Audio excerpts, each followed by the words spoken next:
بەناوی خی گەورە سڵاوتان لەبێت بینەرانی بەڕێز و خۆشەویست دادگای ڕەسافەی بەغداد دوادانیشتنی لەبارەی پارەی گەنمی جوتیارانی هەرێم دواخزوا بڕیار بۆ ئەمڕۆ دوادانیشتنی دادگای ڕەسافە لەبارەی پارەی گەنمی جوتیاران بەڕێوە بچێت بەڵام دواخرا بۆ 29 ئەم مانگە. بە میواندارێک لە بەڕێزان ڕێبین شەمامکی پارێزەری خۆبەخش لە دۆسیەی پارەی جوتیارانی هەرێم لە هەولێرەوە هەروە لە سەی سادقەوە خەڵەف ئەحمەد ئەندامی پێشووی لیژنەی کشتوکاڵ لە پەرلەمانی کوردستان تاوتوێی دۆسیەی پارەی گەنمی جوتیاران دەکەین. سەرەتا راپۆرتێک دەبینین.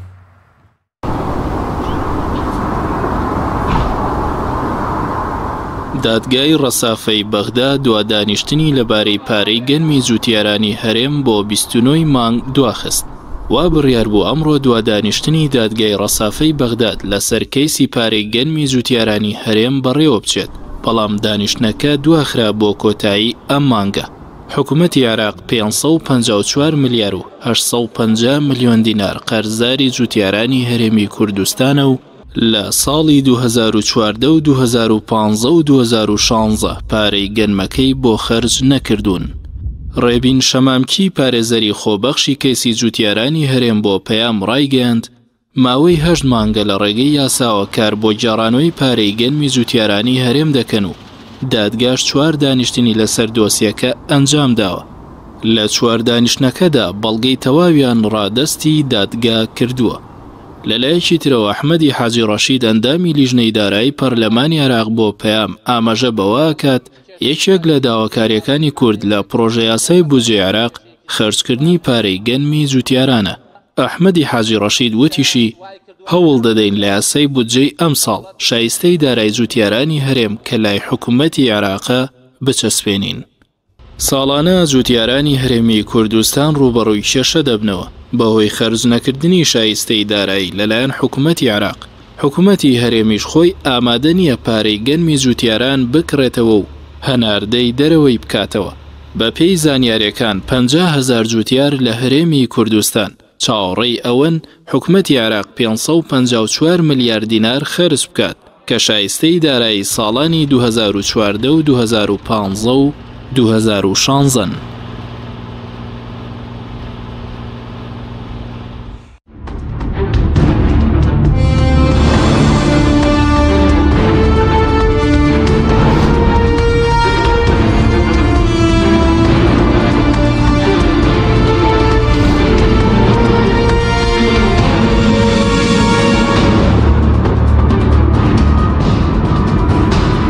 جارێکتر سڵاوتان لەبێت بینەرانی بەڕێز سوپاس بۆ میوانەکانمانەگە سەرەتا بچین لای کاک ڕێبین کە لە هەولێرەوە لەگەڵمانە کاک ڕێبین زۆر سوپاس بۆ بەڕێستان وێرایەوەی کە ماندووبوون کە تازە بە ئۆتۆمبیل لە بەغداد گەڕاونەتەوە بەڵام بەشداریتان کرد لە بەرنامەکەمانداگە سەرەتا بەر لەوەی کە بچینە سەر مەسەلەی دواخستنی دانیشتنی دادگا باس دەوە بکەین بۆچی ئێوە کەیسی جوتیارانی هەرێمتان بردوتە دادگاکانی بەغداد.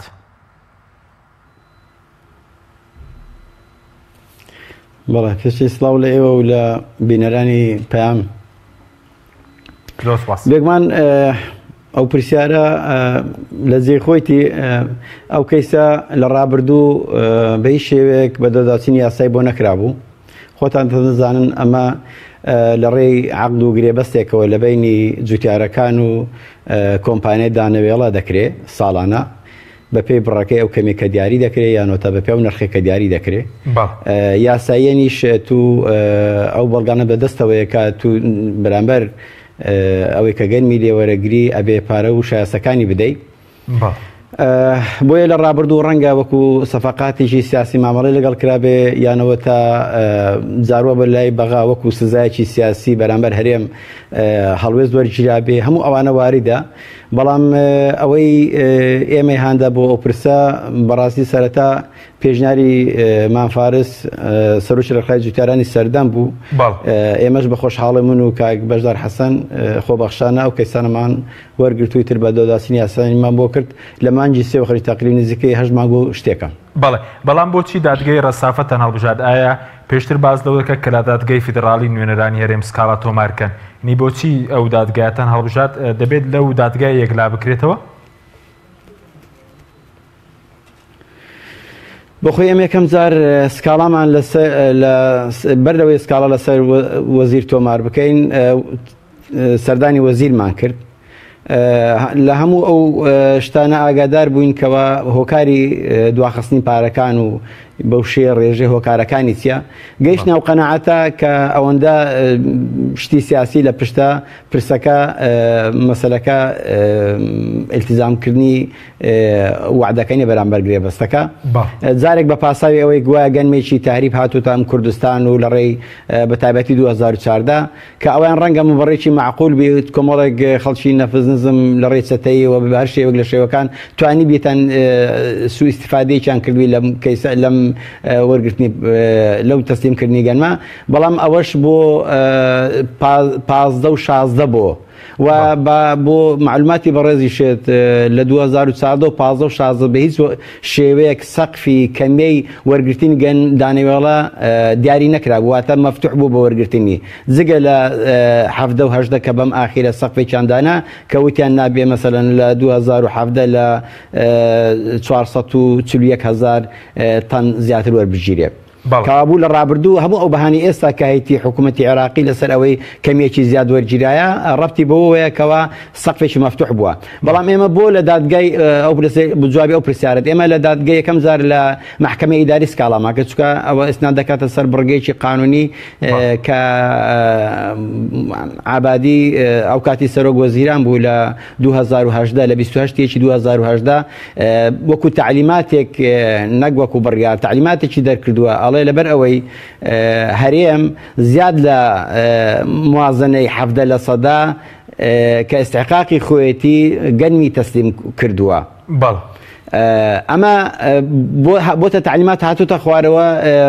شەریکەی حبوبی ملزەم کردیەکەوە ئەو نسبە پارەی نەدەن ئەوەندە بدەن کە ڕێژەی موازنەی 170ەیە ئەوەی تریش ئەبێ حکومەتی هەرێم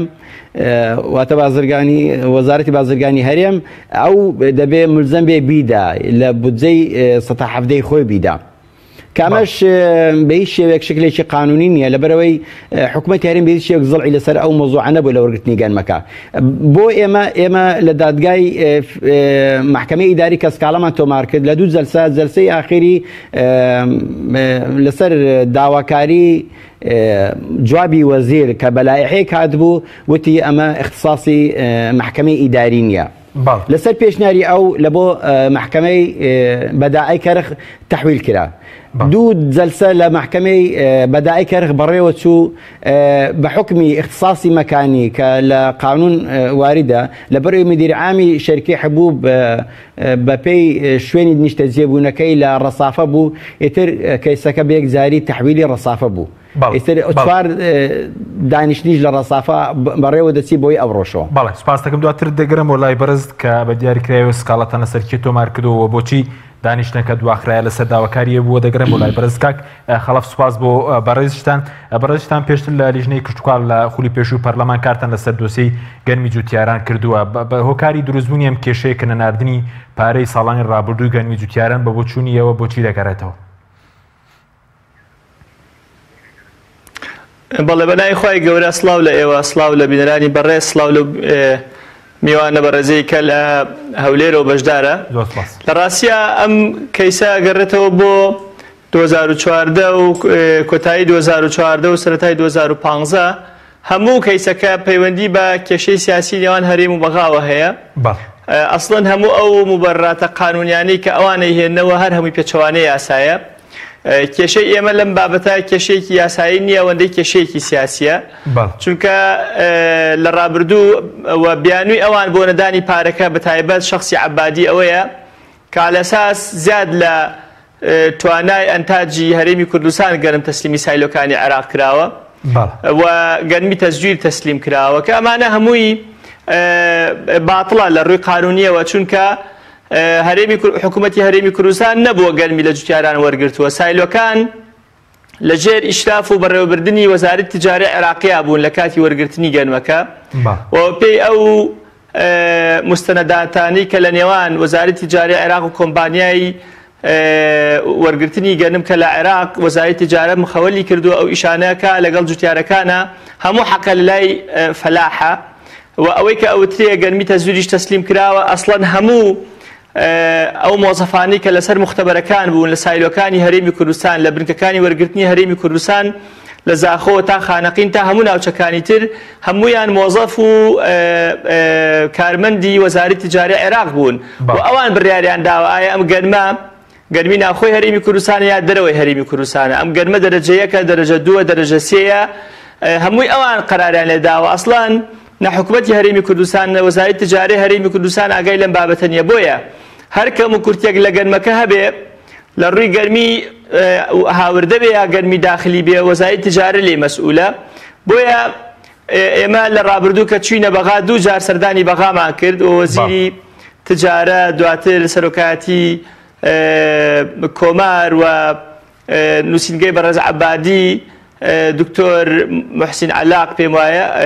ئەومان بینی و لەگەڵ وەزارەتی کشت و کاڵ و لیژنەی کشت و کاڵی پەرلەمانی عێراقیش هەموو بابەتەکان ئەوان وتیان ئەسڵەن وەزیری تجارە وتی پارەکە تەخسیس کراوە هی هەموو ساڵەکان لە بانقی مەرکەزی دیاری کراوە و دانراوە بەڵام پێویستی بە ئەمری عەبادیە و ئەمری سەرۆکوەزیرانە بۆ خەرجکردنی بیانووی خەرج نەکردنی پارەکە لەلایەن بەڕێز عەبادیەوە تەنها ئەو بیان و لاوازانەیە کە هەیە گەرنا هەمووی کۆی بابەتێکی سیاسیە و ئەوەندەی من دەستخۆشی لە هەموو ئەو برادرە بەڕێزێک کە سەوتەکە باش نەگەشتە لای من لە قسەکانی زۆر باش حاڵی نەبووم بەڵام هەموو هەوڵێک بەرزە نرخێنی بۆ وەرگرتنەوەی ئەو حەقە کە حەقێکی هەم قانونی و هەم شەرعی جوتیارانی هەرێمی کوردستانە. بەڵام بەڕێز بۆچی پێدوایانی تەناوە کارەکەەوە کارێکی سیاسیە ینی پێدوای هیچ بەرپرسێک کێرەمیش لە مەسلەی تێوگلان لە گەنمی ئەوەی کە گەنمی باز دەکرێت گەنمی خراپ و ساختە تێکەڵ بە گەنمی هاوردە تێکەڵ بە گەنمی هەرێمی کوردستان کرا پێدوای بەرپرسێک کێرێم تێوە نەگلاوە لەم پرسار چەندە بەڕێز وتت ئەمە لەلایەن وەزارەتی بازرگانی عێراقەوە سەرپەرشتی کراوە؟ بەڵێ نەخێر ئێمە یەک دوو محاولە هەبوو لە ساڵی 2014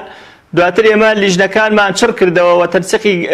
تەواومان کرد لەگەڵ وەزارەتی ناوخۆی حکوومەتی هەرێمی کوردستان ئێمە بۆ خۆمان وەک لیژنەکان چاودێری هەموو سایلۆکانمانە کرد تەوزیع بووین وەکو لیژنەی کشت و کاڵ بەسەر هەموو سایلۆکان لە زاخۆ تاکو کەلار بەپێی خەڵکی منتیقەکە چاودێری ئیش و کارەکانمان کرد یەک دوو بار هەڵگری کەم هاتن بەڵام هەمویان دەستیان بەسەراگیرا شۆفێرەکان سزادران سایارەکانیان هەمووی حجز کرا و هیچی داخلی سایلۆکان نەکران ئەمە اینجا حاڵەتێک هەیە ئەمە ئەگەر حاڵەتێک ڕووی دابێ ئەم قاچاقچیە خۆ هەر لە هەرێمی کوردستان نەبووە ئەی ناوەڕاستی عێراق ئەی جنوبی عێراق خۆ حدودەکانی عێراق لە منزوریەوە بسوڕێنەوە تاکو دێتەوە بۆ فیشخابور کە حدودی سووریایە بە حدودی سعودیە بە حدودی ئوردن بە حدودی سووریا بۆ تورکیا بگەڕێنەوە هەمووی ئاوەڵا بووە خۆ ئەو بە بەسیتی تلیاک هاتو چۆپێکە قشتی قاچاقی گەورە هاتو چۆپێک گەنم چییە لەبەرەوە ئەگەر قاچاقچێتێک لێرە کرابێ لێرە ئاسانتر بۆ ئێمە کۆنتترۆل کراوە و وەزارەت پێشتر وەزارەتی ناوخۆمان لێ ئاگادار کردەوە بەڵام ئەوان تەنها بیانۆکە بیانووی سیاسیە و ئەوان ئەو بەشە بودجەیە کە ئەیاندا بە هەرێمی کوردستان ئەسڵەن بە زۆریان ئەزانی ئەگەر نا مەسەلەی گەرمی جوتیاران پارەی دەرمان بەشە دەرمان کە دێ بۆ هەرێمی کوردستان هەروەها بەشە خۆراکی هاوڵاتیان ئەمانە بە پێی دەستور یەکلا بۆتەوە و مەرکەز لێی بەرپرسە ئەمە شەئنێکی سیادی هەیە یعنی پەیوەندی بە ئیقلیمەوە نییە بۆیە حکوومەتی هەرێمی کوردستانیش تەنها وەک هەماهەنگی و هاوکاری تەنسیقی کردووە لەگەڵ وەزارەتی تجاری عێراقیە گەرنا پەیوەندی بە ئەوانەوە نییە بەڵام بەداخەوە ئەو کاتە مزایداتی سیاسی ناو هەرێمی کوردستان وای کرد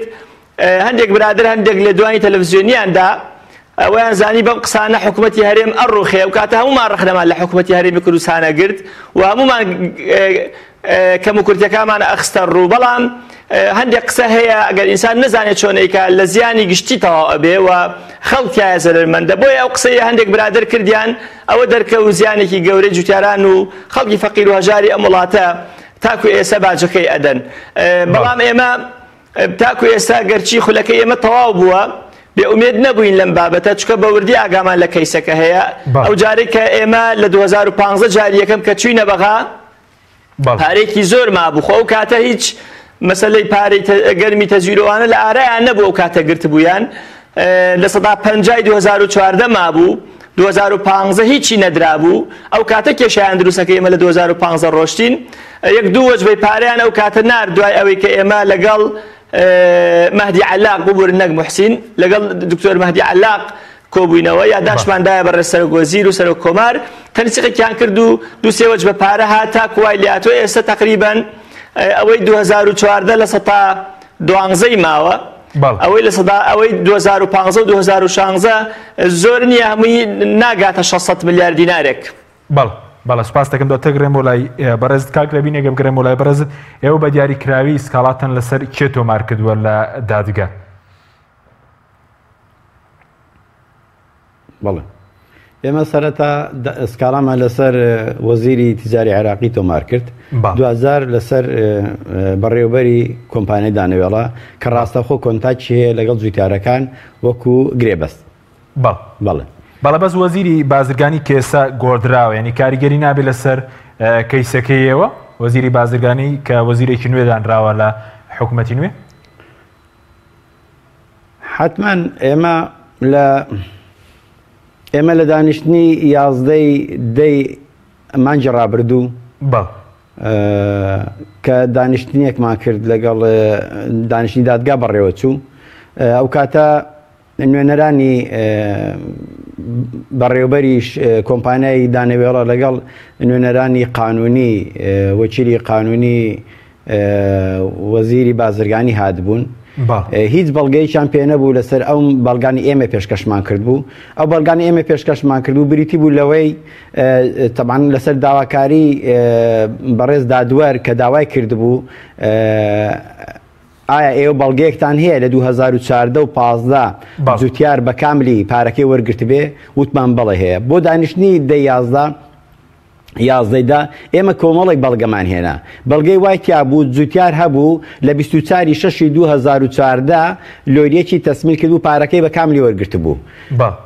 دوای 24 کاتژمێر لە 25 شەشی 2014 نیوەی پارەکەی وەرگرت بوو هەردوو وەستەکەمان پێ بوو ئەوانەی کە پارەکان پێوەرگیرا بوو وتمان جەنابی حاکم ئەگەر مەسەلەکە مەسەلەی موازنەیە و مەسەلەی 17 قسەی لەسەر دەکرێت کە گوایە ئەمە گرێبەستە کراوە ئەلێرە پارەی حەقێ بە کاملی دراوە ئەدی هۆکارچی ئەمە نیوەت بۆ سەرف کردووە و هۆکاری دواخستنی ئەو پارە بە چ حەق و مبڕێکی دەبینی کە تو لە کاتێکە لە ڕێی لژنەیەکی سەرپەرشتیار لە ڕێی کۆمپانیای دانەوێڵە ڕاستەخۆ گرێبەست کراوە مسبقەن بە پێی قانونی عێراقی کە ژمارە چلە لە مادەی 144 و 45 و 36 بە نەس سەریح هاتووە گرێبەست بە هیچ شێوەیەک نابیت دەستکاری گرێبەست بکرێ ئەگەر بە ڕزای هەردوو تەرەف نەبێ واتە ناکرێت تو نیوەی پارەکەی بدەی نیوەی بمینێتەوە واتە گرێبەستەکە هاوبەشە دەبی دووسەرەیە تو دەبێ مقابل ئەوە بێ بۆیە ئەمە پێشێلکردنی ئەو یاسە بە پێی دەقەکە ئەو بڕیارەی عەبادیش داوێتی وەکو تەعمیم وەکو تعلیمات هاتووە ئەمە بە هیچ شێوەک ناچێتە بواری ڕێگای قووەتی قانونی نابێ بۆ ئەوەی بەهانە بۆ ئەو بێنێتەوە کە 2014 و 15 و 16 لەبەر ئەوەی کەمیەکی زیاد لە پێویست لە سەقفی کەمیەکە تەسلیمی کراوە کورد دەبێت لە موازنە 17 خۆی تەسلیمی کە ئەوانە شتێکی سیاسی لە پشتە ئەوەی قانونیە بۆیە کاتێک کە نوێنەرانی دادگا گویان لەم هەڵوێستەی حاکم بوو کە وتی ئێوە بەڵگەیەکتان هەیە لەسەر ئەوە کە ئەمە پشتڕاست کات و ئەمە ئەسڵی هێویان نییە وتی دەمانێت بگەڕێنەوە وەزارەت پشتڕاستکەینەوە کە ئەمە وان نییە وتم جەنابی حاکم ئەمە جگە لە ماتەڵە شتێشتینی ئەمە 8 مانگ بەدوای ئەو کەسێن ئەم وەرەقانە گشتی لە وەزارەت و دەرچووە ئەمە تەوقیعی خۆیتان معقولە من 50 دانم هێناوە تو پێ دوای بێ ئەمە ئەسڵی نییە با ئەوان ئەگەر ڕاست دەکەن با ئیسپاتیکەن وان نییە وتی مۆڵەتێکمان بدەین نوسخەیەکی لەوە دەبین بۆەوەی لە دانیشتنی داهاتوو بۆتان بێنینەوە کاتێ لەم دانیشتنی داهاتوو هیچیان نەهێناوە حاکم لیانی تووڕە بوو وتی 19 مانگ دوا دانیشتنە یەک بەڵگە نێنینەوە ئێمە بڕیاری کۆتایی خۆمەدەم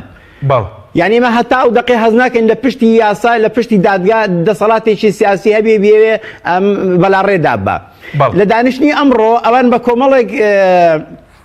بەڵگەی بێ بنەما هاتبوون یەکیان لەوانە هەمان گەڕان و 17 جاران بوو کەوە باسی لەوە دەکرد لە موازنەی ئیقلیم دەبێ ئەم زیاد لە پێویست زۆر گیراوە ئەمە ناتوانین دەبێ حکوومەتی هەرێم ملزەم کە وەزارەتی تجارەتی بازرگانی هەرێم دەبێ ئەم لە 17 خۆی ئەم تەکمیلەی ئەمە بکە ئەمە و مۆبەڕی تریشی هێناوەتەوە هەر خۆی بە درۆ دەخستەوە لە ناو نەسەکە لە فەقرەی شترکە ولاحی لە 5 ساڵ پێکات بوو باسی لەوە دەکرد ئێمە ئەڵێ ئەم فەلاحە مەسەلەن بۆ نمونە نیوەی پارەکەی وەرگرتووە یعنی خۆی دەڵێ نیوەی وەرگرتووە نیوەی ماوە ئێ باشە کە نیوەی وەرگرتووە نیوەی لەسەر تۆ ماوە بیدەی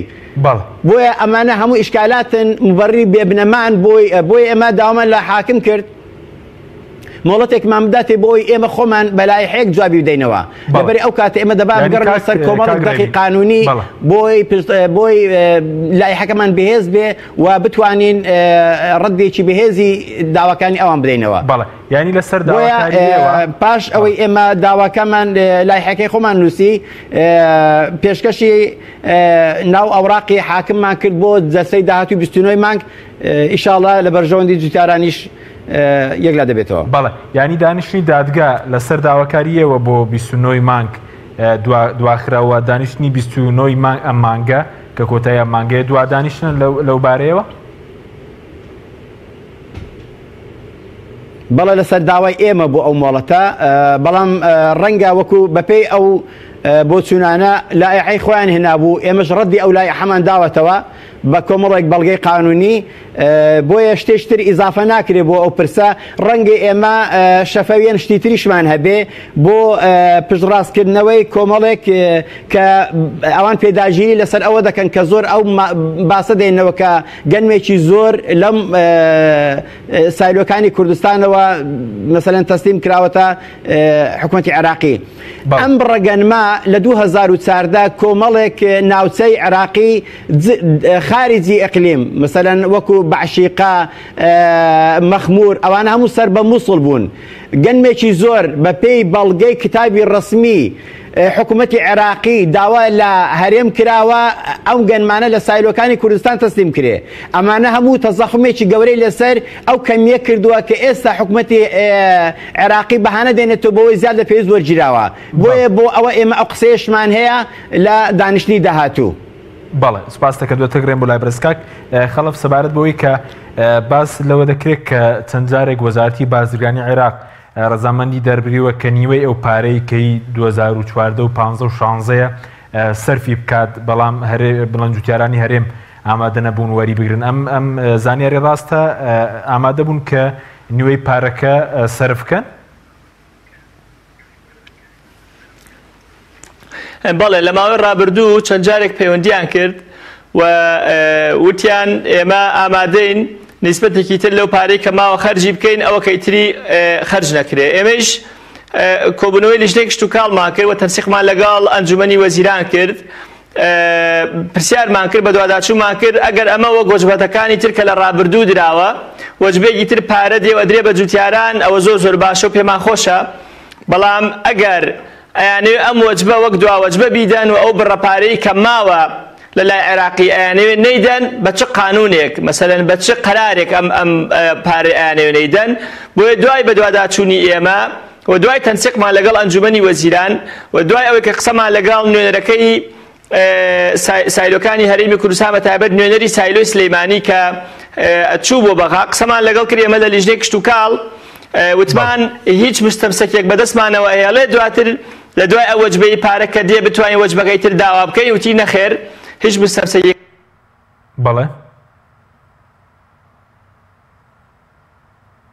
بەڵێ کاک خەلەف بەڵێ دواتر گرم بۆ لای بەڕێز کاک خەلەف کاک ڕێبینێکە بگەرم بۆ لای بەڕێزت سەبارەت بەوەی کە ئێوە دوجار ینی هیچ پێدوای ئەم کەیسە لە بەرژەوەندی جوتیارانی هەرێم یەکلا بکەنەوە 29 مانگە دادگا بریاری یەکلاکەرەوە لەو بارەیە بدات هیچت هەیە بۆ جوتیاران کە دڵنیایان پێ بدەیت کە ئەم کەیسە لە بەرژەوەندیەوان یەکلا دەبێتەوە وەڵا پێشەوەی جوابی ئەو پرسیارت بدەمەوە دەمێ پێتی بڵێم هەر لە مانجیدا جارێکی تر لە هەولێر ئەو چەکانە هاتن وەرگیران ئەوەی کاک خەڵف باسەکە بەداخەوە کۆمەڵێک لە برادرانی هەولێر مدیر عامی هەولێر کاک نەوزەت کە پێ ڕاگەیان وتی من ئاگاداری نیم ئەو چەکانە وەرگیراوە لە ڕێی برادێکە ناوی نایەنم ئیتر برادران هاتنە سەخت ئێمە هاتینە سەرخەت بە تەلیفۆن لەگەڵیان زوتیارەکان لە بەتایبەتی لە ناوچە هەڵەبجەی تازانە فشارێکی زۆریان کرد وتیان ئێمە بە هیچ شێوەی قبوڵی ناکەین بەڕاستی پێشێکی مافەکانی ئێمەیە ئیتر ناچار بوو کاگنۆزات بەخۆی پەیوەندی بەمنەوە کردوتی دڵنیات دەکەمەوە کە ئێمە ئەو چەکانە وەرناگرین و ڕەوانی دەکەینەوە ئەمڕۆ ئەو کتابەمان لابوو کە وەزارەت هێنابووی کە چەکەکان لە مانجی دا وەرگیرا بوو لە هەشتی دەبوو وابزانم ئیتر لە بە تاریخێتر چەکەکان جارێکتر ڕەوان کرابەوە لە بۆ بەغدا ئێعلانیان کردو کە جوتیارەکان ڕازینین بۆ وەرگرتنی بۆیە ئەگەر فشاری جوتیاران زۆر لەسەر خەت نەبن بەو شێوەیە پێم وایە ئەوەندە مهتەمین لایەنی تر کە بتوانن داکۆچی لەو مافە بکەن و بۆ مەسەلەی وەڵامی پرسیاری دومە لەسەر ئەوەی ئایا چاچەند توپێ دوایە لە بەرژەوەندی جوتیاران کۆتایی دێ بەڕای من بەوەندەی کە ئێمە لەگەڵ دانیشتنەکان حزورمان هەیە وەتەی گەیشتون تا ئێستا هیچ فشارێکی سیاسی لە دادگا نابینین و دادگا زۆر متعاطف و مرونە لەسەر کەیسەکە دەکا و بەتایبەتیش کە ئەو دادوەرە بەڕێزە ئافرەتێکە یعنی هەست بە معاناتی ئەو هەموو جوتیارانە دەکا بەتایبەتیش کە دوو جوتیار لەگەڵمانە بوو کە کەیسەکە دەبینی و باز لە معاناتیان دەکا کە چەندین هەزار جوتیار بەم عائیلە ئەو جوتیارانە بەتایبەتی هەر چاڵاکی جوتیاری نەتشاتی زراعی لە کوردستان بە تاوای پەچی کەوتوبای لێ هاتووە کە خەڵک تووشی کێشەی کۆمەڵایەتیش بێ لەسەر ئەو کەیسە هەموو ئەوانە هۆکارن لەسەر ئەوەی کەوا کەیسەکە تا دۆسێکە بە شێوەیەکی باش بەڕێوە دەچێ و هەموو ئەو مبەررانەی ئەو پاسا و بەڵگانەی وەزارەت و کۆمپانیای دانەوێڵە دەهێنێ هیچیان مۆقنعە بەلای دادوەر بۆیە ئێمە دڵنیان لەوەی بەپێی ئەو لایحەی ئەمڕۆ ئێمە وەڵاممان داوەتەوە و شەفەوێن ئەو بەڵگانی ئێمە لامانە لەسەر ئەوەی ئەو ڕەگەنمەی لە سایلۆکانی تر لە سنوورەکانی خارجی ئیقلیم بە ناوی ئیقلیم لەسەر ئەقلیم بۆتە کەمیەکی زیاتر کە ئەوان پاساوی ئەوە هەنە زیاد وەرگیراوە لەگەڵ ئەم بەڵگەی کە لە 2014 15 و 16 بە هیچ شێوەیەک حکوومەتی عێراقی وەکو 2017 و 18 باسی سەقفی وەرگرتنی کەمیەی گەنمەکە نەکراوە واتە بە مەفتوحی هەدراوەتەوە واتە هیچ پاساوێک لە ڕووی قانونیەوە ئێمە ملزم ناکە بەوەی هەرێ ملزم ناکە بەوەی لەبەر ئەوەی زیاد لە پێویستی وەرگیراوە هەتا بە گەنمی تاریبیشەوە ئەمە لەژنەی خۆی هەیە خۆی کۆنتترۆلی کردووە لە وەرگرتنی لە کەشفکردنی لە پۆلێنکردنی دەرەجەیە چەندی هەموو ئەوانە خۆی ملزم بۆ پێی خۆی لەسەر کەیسە و دۆسێکە بووە ئێمە ئومێدمان زۆرە لە دانیشتنی 29 مانگ لە بەرژەوەندی جوتیاران کۆتایی پێبێ بەڵێ سوپاس دەکەم ناوبڕێکمانە دوای ناوبڕەکە دەگەرم وڵای بەرز و کاک خەڵەف بەڵە بینێرانی بەرز ناوبڕێک و دەگەڕین وڵات تۆپ ئارت تاکە بریکاری تۆڕی میدیایی کۆمەڵ بۆ دروستکردن و بڵاوکردنەوەی ڕیکلام تۆپ ئارت دنیا دیکۆر بۆ کەوانتەر و تەختەی ئەرزی لە دنیا دیکۆر ئامادەین بۆ دروستکردنی کەوانتەر و دانانی تەختەی ئەرزی بە باشترین کوالیتی و نرخی گونجاو دروستکردنی کەوانتەر بە خواستی خۆتان بە کەرەستەی MDF و HDF و HPL و R-Click و داری سروشتی و باڵۆن پرێس هەروەها دروستکردنی کەوانتەری تاقیگە و WC و کابینات با کەرەستەی کۆمپاکت لامینات کە دژە بەکتریا و دژە ئاو و دژە ئەسیدا بۆ دڵنیابوون لە کوالیتی و نرخی گونجاو تەنها دنیا دیکۆر هەڵبژێرە دنیا دیکۆر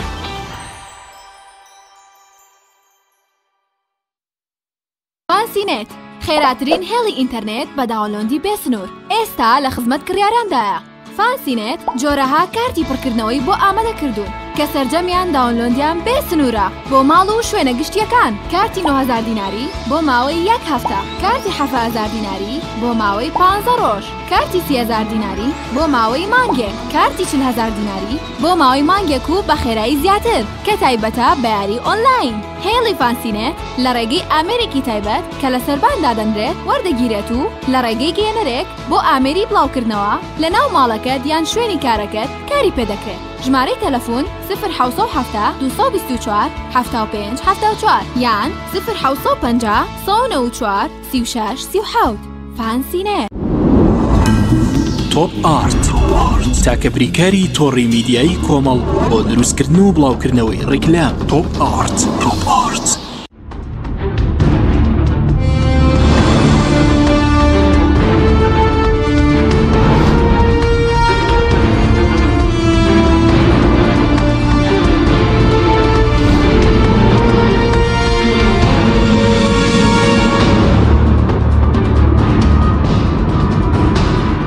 جارێکتر سڵاتان لەبێت بینێرانی بەرز کاک خەڵەڤەگەر بگەرم و لای بەرز ببوورە لەو کاتە لەگەڵ پەیوەندیمان لەگەڵ بەرز نەما کە باسمان لەوە کرد کە پێشتر داواکرا بوو کە نیوەی پارەکە وەربگرن بەڵام کاک ڕێبین باز دەوە کە لە هەندێک ناوچە بۆ نمونە نیوەی پارەکە وەرگیراوەمە پێ دوایەت لە سنووری پارێزگای سلێمانی و هەڵەبجە و ئیدارەی ڕاپەڕین و گەرمانی زیورە پارەیەک وەرنەگیراوە؟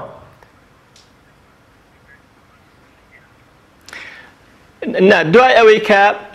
وەزارەتی تجارەتی عێراق و ئەنجومەنی وەزیران ویستیان هەندێکی تر لەو پارەی کە ماوە ئەو کاتە پێم وایە 600 ملیار دینار هەر ئەم مەبلەغەی کە ئێستا ماوە ئەیانویست لە 150 ئەوەنەی بیرم نەماوە بیسەبت چەنە خەرجی بکەن. ئێمە دوای ئەوەی تەنسیقمان کرد لەگەڵ ئەنجومەنی وەزیران و لە لیژنەی کشت و کاڵ کۆبنەوەمان کرد و تەنسیقمان کرد لەگەڵ نوێنەرەکەی سایلۆی سلێمانی کە لە بەغا بوو ئەو ڕۆژە گەشتی ناو قەنەعەتەی هیچ مستەمسەکێ بەدەست جوتیارانەوە نامێنێ بۆ ئەو باقیاتی کە هەیە داوای بکە واتە حەق بەدەست جوتیارەوە نەما هەموو بەڵکانیان لێ وەرەگرتنەوە بۆیە داوامان لە ئەنجومەنی وەزیران و وەزارەتی تجارەتی هەرێمی کوردستان کرد کە ڕەفزی وەرگرتنی ئەو پارەیە بکات چکە لە ساڵحی جوتیاران نییە ئیتر یەک دینار وەرنەگیراوە نە لە هەولێر نە لە دۆک نە لە سلەیمانی بەڵام کتاب هاتووە کتابەکە لە ئەنجومەنی وەزیران لە دیوان لەوێ کتابەکە وەک خۆی هەڵگیرا و وەڵامیان نەداونەتەوە. بەڵێ زۆر باشە بەس بەرز پێ دوایە دۆسی ئەم گەنمی جوتیاران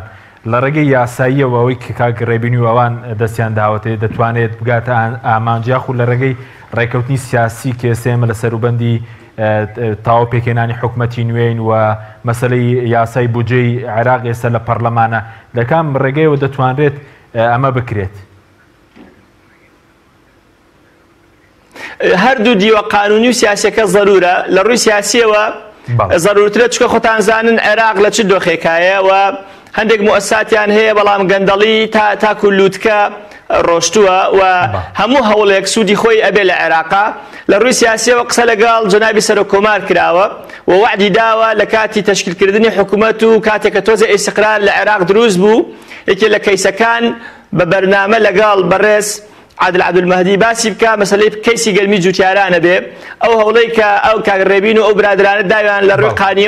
قانونیەوە من بەرز ئەی نرخێنم و دەستخۆشییان لێ یەکەم پێویستە ئەو هەوڵەی کە لە ڕووی سیاسیەوە ئەدرێەوە ئەو هەوڵەی کە لە ڕووی قانونیەوە ئەدرێ ئاگایان لە یەکتری بێ و تەنسیق پێکەوە بکەن یەکتر ئاگادار بکەنەوە لە هەوڵەکان من دڵنیام و زۆر دڵنیام لەوەی کە ئەم پارانە نافەوتی هەمووی وەرەگیرێ بەڵام ئەوەی کە گرنگە و ئەوەی کە حکوومەتی عێراق لە ئێستاە زەربەی داوە لە جوتیارانی هەرێمی کوردستان ئەوەیە بۆ 2007 و 2018 کەمیەتێکی زۆر کەم وەرەگرێ 400,000 تەن و 420,000 تەن حەجمی ئەنتاجی گەرمی هەرێمی کوردستان نییە. هەرێمی کوردستان ملیۆنێک بۆ ملیۆنێک و 100,000 تەن ئەنتاجی هەیە ساڵانە ئەی 600,000ەکە 700,000ەکە چی لێ بکە 700,000 تەن گەنم زیاد بێت لە هەرێمی کوردستان نازانی بۆ کوێی ببەی لەبەرەوە ئێستا عێراق بڕیاری داوە خەریکە ئیکا بە عادەت 7/8 ڕۆشتووە بۆ یەکێک لە ئەرکە قورسەکانی پەرلەمانتارەکانمان لە عێراق و نوێنەرەکانمان لە بەغا بە جەنابی سەرۆکۆماریشەوە ئەوەیە حەلی ئەم کێشەیە بکە وەک جارانی لێ بکاتەوە و وەزارەتی زەراعەی هەرێمی کوردستان لەسەر خەت بێ حەجمی گەرمی ئەنتاجی گەرمی هەرێمی کوردستان بە ڕاستەقینەیی بە جەدۆل بە سیدی کە ساڵانە ئەیدن بە بەغا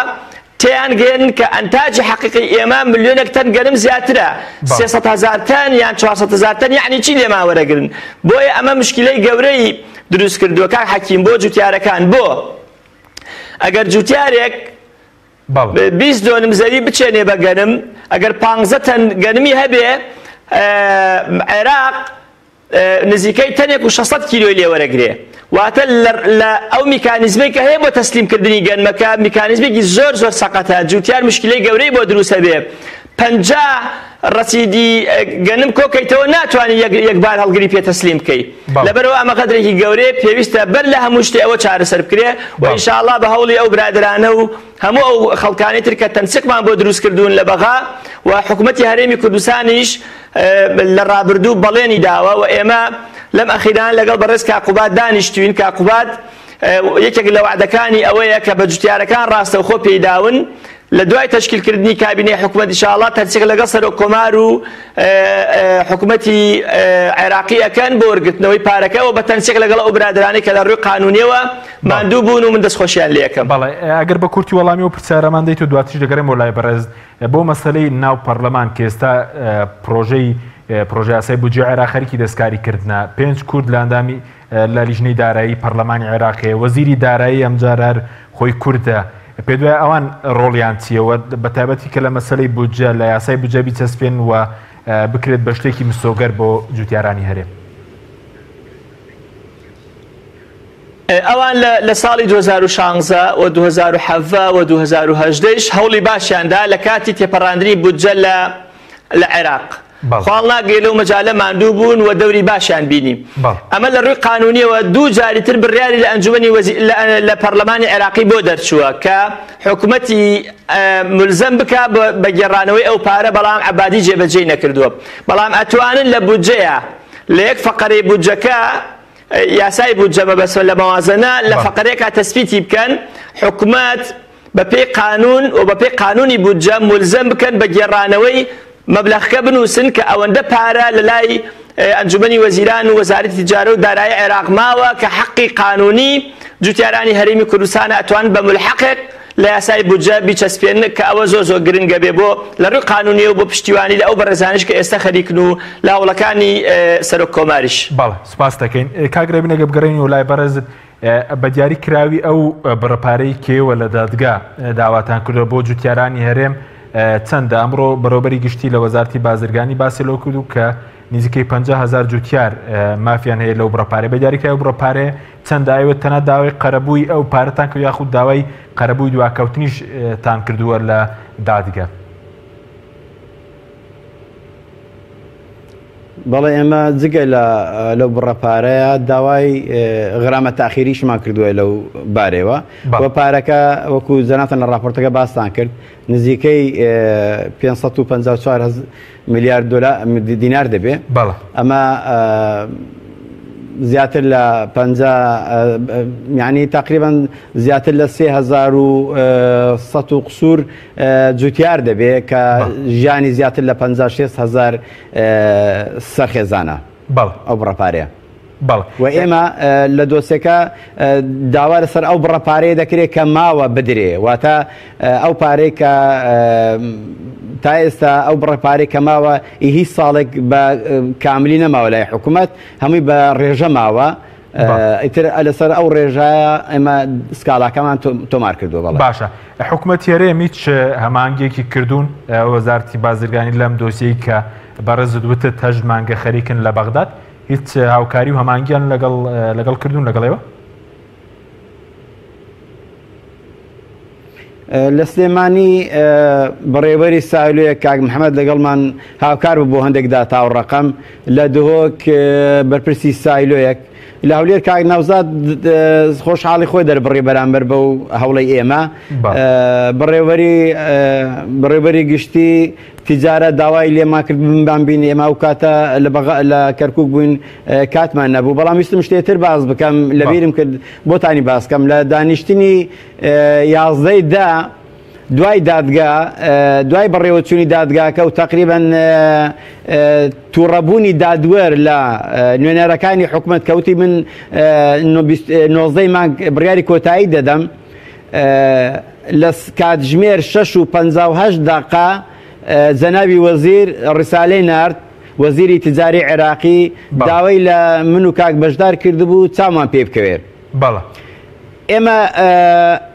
پاش دەردەشەیەکی بینی خۆمان ئامادە نەبووین جەنابی وەزیر ببینین لەبەر ئەوەی کۆمەڵێک لێ خوێندنەوەمان بۆی کرد جارێ بینینی ئێمە لە ڕێی ئێسێمێسێکەوە زۆر بێ ئارزشمان بینی ئێمە نهاتین ئەو ئاستا بە ڕێی ڕیسالەکە بچێ دوجار ئەو خەسمی ئێمە سکاڵامان لەسەری تۆمار کردووە 3 ڕەنگە داوا بکە واز دەکەی سەکە بین وعدێکمان پێ بدە لە داهاتوو کە ئەوە خۆی وا پیشاندا کە وەزیرێکی تازەیە و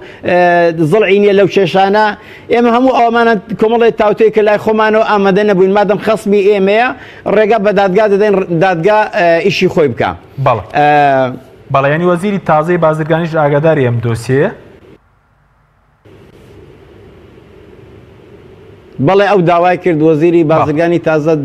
داوای کرد چای بە ئێمە بکەوێ ئێمە ئامادە نەبوون. بەڵێ باشە زۆر باش بەس لەگەڵ نوێنەرانی کورد بۆ نمونە ئێمە وەزیری داراییمان هەیە مەسەرەن لیژنەی داراییمان هەیە سەرۆکۆمار کووردە وەزیری ئاوادانکردنەوە و نیشتەجێکردن کووردە هیچ هەمانگیەکتان لەگەڵ کردوون یاخود ئەوانی چاوکارێکی ویان کردووە لە بەغداد بۆی کە یارمەتی دەربن و دۆسیەکە بە زووی لە بەرژەوەندی جوتیارانی هەرێمێک لا بکرێتەوە؟ تا ئێستا هیچ هەمانجێک نییە. ئێمە لە ڕێی جوتیارەکانەوە ئەوانەی کە قسەیان بۆمان کردووە بەڕێز بەرهەم ساڵح کە چاویان پێکردووی لژنێک لە جوتیارەکان چوبوونە لای وعدی ئەوەی پێیاندا بوو کە چوارشەمی ئەوە دوو چوارشەم بەسەر ئەو وعدە بڕوە وتی چوارشەم وەڵامتان دەدەمەوە. تا ئێستا وەڵامی داواکانی ئەوانی نەداوەتەوە کە گوایە لەگەڵ عادل عەبدولمەهدی قساکە بۆ پرسە. ئەمە بەشێکیانە ئەندام پەرلەمانێک لەسەر خەتوتی چی ئەکرێ بە من هاوکارتان دە بە من لە بەغام بەیانی دانیشتنمان هەیە لەگەڵ وەزیری دارایی بۆ پرسە.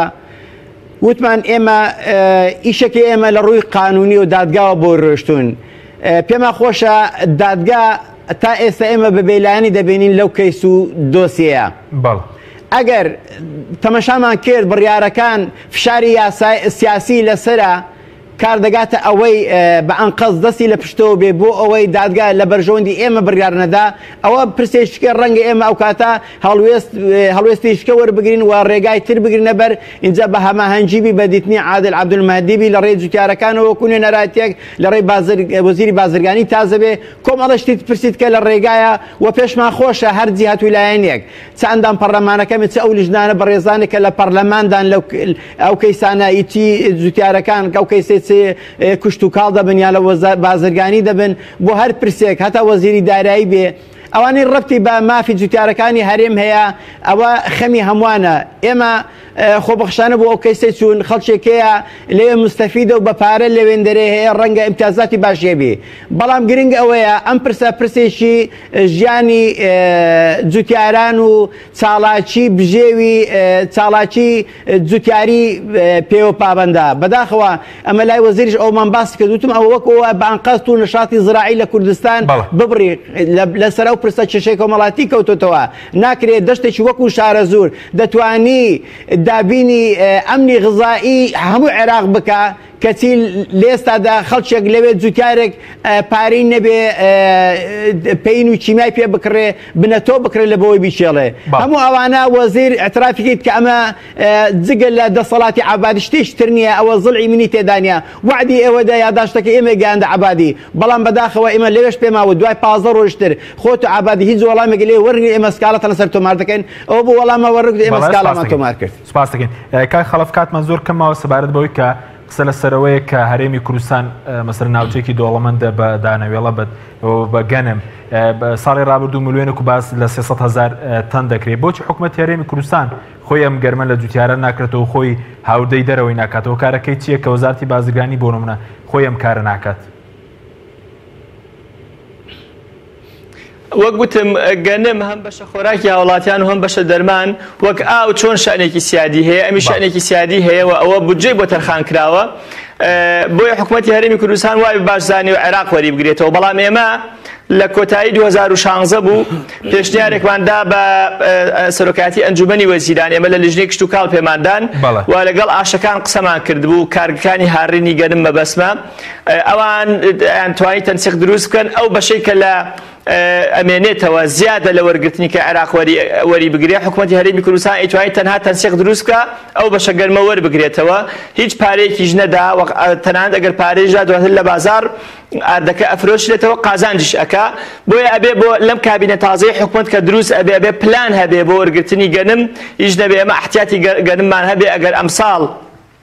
250 بۆ 300,000 تەن گەنم وەربگرین لە ساڵی داهاتوو ئەوە بفرۆشین ئەوەی تر خەزم بکەینەوە چکۆ ئەگەر وڵاتبی خۆ بێ احتیاتێکی گەنم هەبێ وەک چۆن ئەو وڵاتانە هەیەە ئێستا ئەم ساڵ رووسیا کە گەنمی خۆی ئەفرۆشێ گەنمی 2 ساڵ پێش ئێسەیەتی ئەیفرۆشێ کەواتە هەموو ساڵێ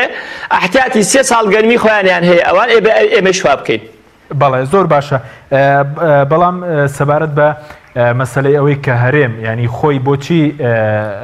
لە دەرەوە بۆ منە ئارت هاور دەکەین دەتوان بۆ لە ناو خۆدا مەسەلەن ئەم گەنمە بەکارنایێنی ئیجا گەنمی هەرێم خۆی پێویستی ناو خۆدابین ناکات ئەگەر لەمڕۆ سوودی لێ ببینرێت؟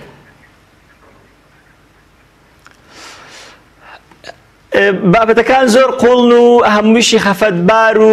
خەم ئامێزن بۆ ئێمە ماڭانە نزیکەی 30 بۆ 40 ملیۆن دۆلار ئێمە پارە ئەدەین بە ئارد لە دەرەوە هاوردەی ئەەکەین لە کاتێکە گەنم لە ناوخۆی خۆمان بەشی ئیکتیفای زاتی هەرێمی کوردستان و بەشی عێراقیشمان هەیە ئەگەر جوان ئیدارە بدرێت لە ئێستایە بۆ هەرێمی کوردستان هەمانە کارگەکانی هاڕێنی گەنممان هەیە بۆ ئارد هاوڵاتیشمان هەیە کە ئارد ئەکرێت لە بازاڕە و هەروەها کارگەکان یان معمەلەکانی تری دروستکردنی ئەوانەی کە مشتەقاتی گەنمی لە مشتەقاتی گەنم دروست ئەکرێن هەمانە وەکو معکەرۆنی و بابەتەکانی تر لە هەرێمی کوردستان بەداخەوە هەموو ئەمانە بە پارە و بە عوملەی قورس ئەچێتە دەرەوە خۆمان لە ناوخۆی خۆمان هەمانە هەموویمان هەیە ئەوەی کە نیمانە پلانە ئەبێ ئەم کابینە تازەیە پلانی هەبێت بۆ ئەوەی گەنم لە ناوخۆی جوتیارەکانی خۆمان وەربگرینەوە و حدودێک دابنین بۆ ئاردی کە لە دەرەوە دێ و خۆمان ئاردی خۆمان و گەرمی خۆمان لە ناوخۆی خۆمان صرف بکەینەوە ئەبێ ئەو دەورانە خۆمان تەواوی بکەین. بەڵێ سوپاس دەکەم کاگرێبین دوابچارم بۆ بەڕێستان سەبارەت بەوەی کە مەسەر ڕەنگە جوتیاران لە مەسلەیەوەی کە پێشتر سیاسەکان زۆر باڵێنیان پێداون لە ڕێکەوتنی سیاسی بێ ئومێد بوون ئەم جارە لە ڕووی یاساییەوە ینی دەکرێت بگاتە ئەنجام و لە ڕووی یاسایەکەش بێ ئومێد نەبن لە وەرگرتنی ئەم بڕەپارێ.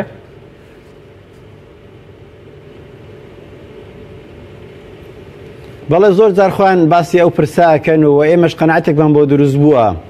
زۆر جار کە پرسی مەسەلە سیاسەکە دێتە گۆڕێ کاتێک ئەو کەیسە لای مەسئولێکی سیاسی بەرپرسێکی حکومی باز دەکرێت ڕەنگە لەو مەشهەدە لەو شوێنەکە ئەو قسەی تێ دەکرێت ئاخر ئەوانە تا گەیشتە سیستانیش و کۆمە هەموو شتێکیان کرد هەموو شوێنێکیان بڕی ئەم قسەیە لەوێ کۆمەڵە گوعود وەرەگیرێ بەڵام کاتێک دەستە ئەمری واقع زەخت دەکرێت لەسەر وەزارەت کە بۆ نایدا پێ دەڵێ کاکە ئەمە ڕەبتی بە میزانەی هەیە ئەوان دینەیە 170 پارە وەرەگرن خێرە ئەمە بچین لە میزانی لە میزانی عێراق بچین ئەو پارەیە بدەین ئەمانە زیادە پێویستان وەرگتووە یعنی کێشەکە تعەسوبێکی جارێتر قەومی وەرەگرێتەوە من پێم وایە تا ئێستا ئەگەر یعنی ئەو ئیرادەی کەوان نییە وا لێ دەکە ئەم پارەیە نەدرێ مەبەستە سیاسەکەی شۆڤێنیەکەی کۆمەڵێک شتی لە پشتە بەڕاستی دەنا لە ئەسڵا بە پێی یاسا بۆیە ئێمە ئەو ڕێگای یاسامان هەڵبژاردووە بە یاسا حکومەتی عێراقی ملزەمەکە ئەمڕۆ دادگای عێراقی تا ئێستا وەکو ئێمە دەبینین و وەکو لە ڕابردوش کۆمەڵە کەیسی یەکلا کردوتەوە بەڕاستی سەربەخۆیەکی وای تێدا هەیە ئەگە پرسێکی سیاسی نەبی تا ئەو دەقەیە زۆر بەباشی بەڕێوە دەچێت بۆیە تا ئێستا ئێمە کە ئەو هەموو دانیشتانەمان کردووە گەیشتنە و قەنەعەتە کە دادگا زۆر بێلایانی خۆی پیشانداوە بۆیە ئومێدێکمان بۆ دروست بووە لە ڕێ ئەو بەڵگانی ئێمە هەمانە و لە ڕێ ئەو بەڵگەی ئەوان کە زۆر لاوازن و ناتوانن بەرگری لە خۆیان بکەن